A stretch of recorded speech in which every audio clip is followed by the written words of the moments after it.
but I can guarantee that I am, and please guys correct me if I'm wrong, the only member on the board that was born and raised in a socialist country. The only member on the board that migrated to America with his family because we were sick of the government telling us how to live our everyday lives. We came here for the freedoms, the very freedoms that are being stripped away in the name of safety, in the name of COVID.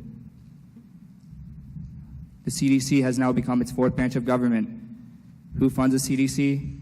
Bloomberg Foundation, Bill Gates Foundation. How credible are these recommendations that we are receiving?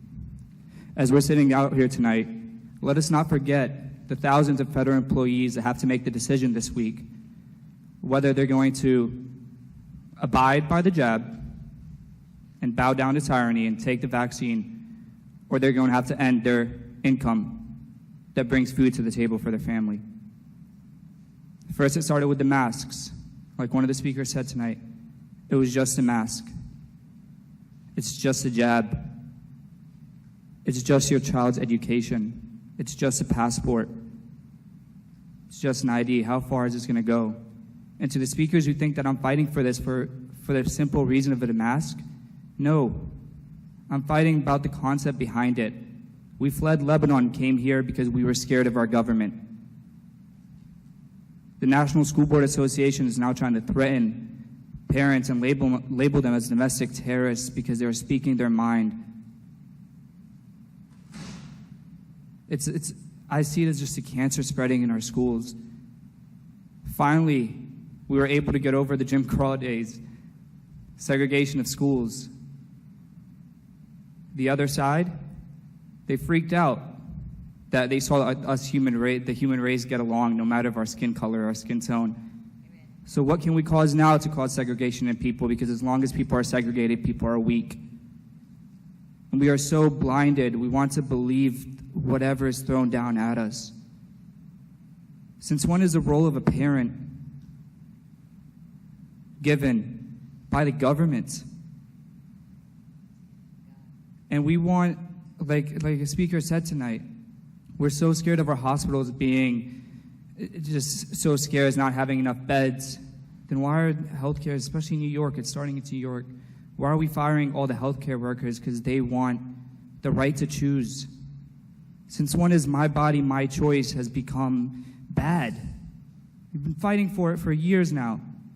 Now that it's my body, my choice for a vaccine, what I want to put in my body, what I don't want to put in my body, it's all of a sudden bigoted. They don't care about people. Last time I checked, the vaccine is supposed to protect the person that takes it. Same thing with the masks. You're protecting people around you. Clearly that didn't hold the people back enough. People stood up. Now it's a vaccine. Vaccine's supposed to make you protect the people around you. Vaccine's not meant to stop the spread of COVID. And I pray, and I'll publicly say this, I pray that my fellow board members, when this unconstitutional mandate of vaccines that has been brought by the administration, whether it's federally or states, when it comes down to our schools, we don't hide behind the silly excuse that go speak to the General Assembly. We're elected. The governor is a nobody. I have rights granted to me by the Virginia Constitution that allows me to make decisions for my people. I'm not here to be a representative of the governor. I'm here to be a representative of the people. So I ask my fellow board members, when this vaccine mandate comes down on us, whether it's with children or whether it's with the staff and students, to stand against it, to not support it, and not hide behind the lame excuse that go argue with the governor. Why did you guys get elected if you want to blame everything on the governor? People are wasting their time coming to speaking to you. They want you to listen. They want you to open your ears.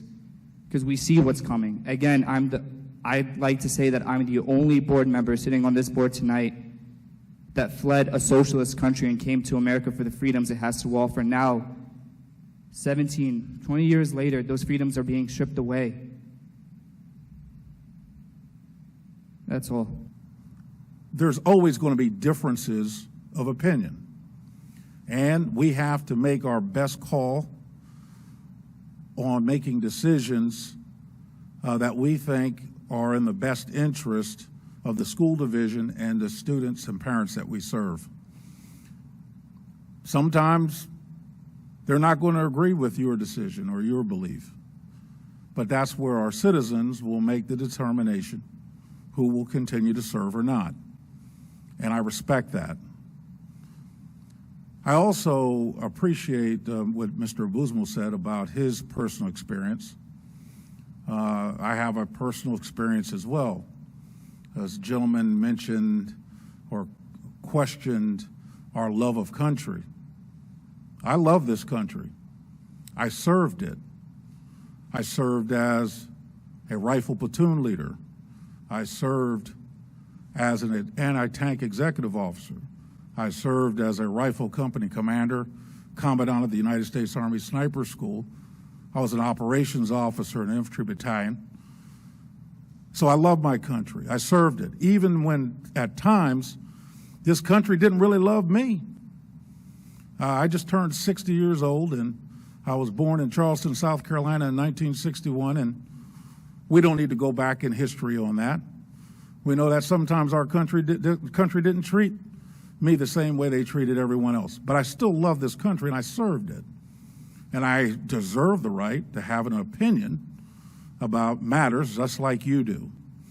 And so I've heard everyone's opinions, and I've often believed in, and I know this to be true, that even when you disagree with someone, they may be telling you something, or you might hear something that they say that could be the key to the solution to the problem.